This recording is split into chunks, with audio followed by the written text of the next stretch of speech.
బాకీలు కట్టి బాటలేసిందే బీఆర్ఎస్. 10 ఏళ్లు ఎస్ఎల్బీసీ పనులు చేయలేదన్న రేవంత్ పరికరాలు తుప్పుపట్టడం వల్లే సొరంగం కూలిందాట.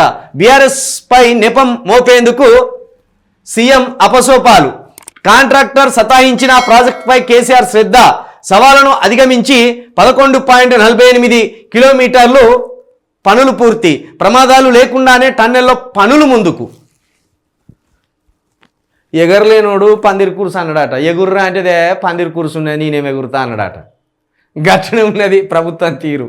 అరే ఎగురుర్రా మీకు అధికారం ఇచ్చినామంటే పందిరి కూర్సు ఉన్నది ఎగురితే కూలిపోతుంది నువ్వు భలే ఉన్నావు అన్నాడట. ఇప్పుడు గట్లనే నీ చేతికి అధికారం వచ్చింది.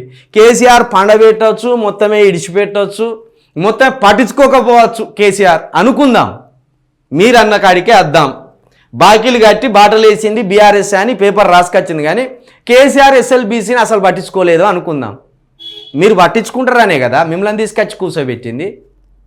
పట్టించుకుంటారు. 15 నెలలు కాకముందే కథం 8 మంది కార్మికులను అలా చంపుతా అంటారు. ఇక దాన్ని అట్లనే చంపి 5 సంవత్సరాలు ఎంతమందిని చంపుతారు? దాన్ని అట్లనే కొనసాగించి రానున్న 3-4 సంవత్సరాలలో ఎంతమందిని చంపుతారు? మీకు అసలు అధికారం ఇచ్చే తప్పు చేసిండు ప్రజలు. ఇంకెన్ని రోజులు ఎడతారా మీరు? 15 నెలలు గడిచిపోయింది. కేసీఆర్ ఇంకా ఏడుసుడేనా? తల్లేడువా బిడ్డేడువా అన్నట్టు కేసీఆర్ మీదనే పడేస్తాను.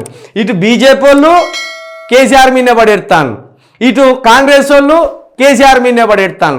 ఇది తల్లేడువా బిడ్డేడువా అన్నట్టు ఉన్నది. ఎందుకే పెద్ద మనిషి పోతాడట, తల్లి ఎడతాడట, బిడ్డ ఎడతాడట. దగ్గరికి పోయి ఎందుకు ఎడతానో తల్లి అని తల్లిని అడిగితే మా బిడ్డ ఎడతానని చెప్పిందట. అదే కాసేపు అయినాక బిడ్డ దగ్గర పోయి ఎందుకు ఎడతానో బిడ్డ అంటే మా తల్లి ఎడతానని చెప్పిందట.